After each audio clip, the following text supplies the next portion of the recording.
Hi guys, magandang araw. For today's vlog, samahan nyo nga ako sa ganap namin ngayong araw. Mahalaga nga yung lakad namin ngayong araw dahil sa anak kong panganay. Marley, pahilot ka ya. Huwag kang iiyak ha. Sigurado ka, hindi ka iiyak. Ha? Le.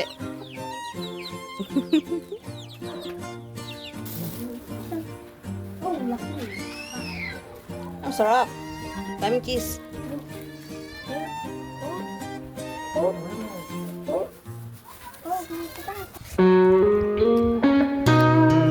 Singit.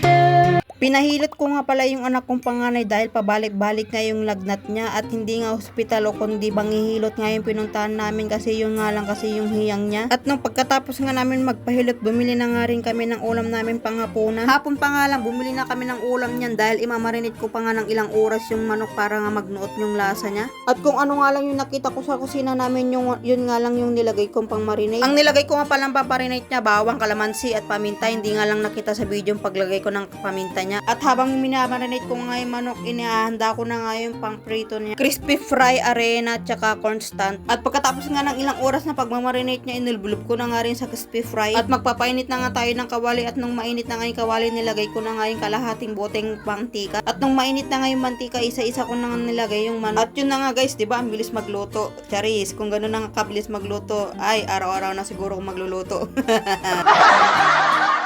At natapos ko na nga lahat lutuin yung fried chicken guys. Magluluto naman tayo ngayon ng gravy. Ito guys, napanood ko lang sa YouTube. Kaya wag nyo kong i-judge kung may mali man o kung wala. At ang paggawa ko nga pala ng gravy guys, sinunod ko na nga lang din pala yung napanood ko sa YouTube. Konting mantika, tapos may natira kong crispy fry, paminta at chicken cubes. Ito na guys yung ginawa kong gravy. Tapos lalagyan natin ng chili oil. Bagong-bago pa to. Shake lang natin. Para mag-ano yung pan niya.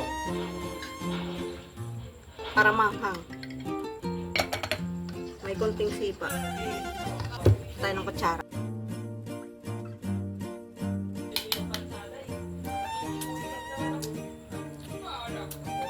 Sarap niya.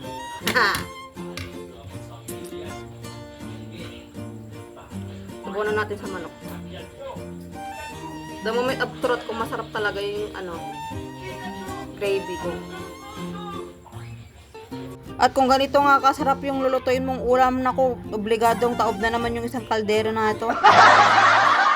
At wow, success ka na lang talaga sa sobrang sarap ng niluto mo. Nako po, oo. At dito na nga guys, nagtatapos yung vlog na to dahil nagugutom na nga yung asawa ko guys. Yun lamang po. Thanks for watching. Bye-bye!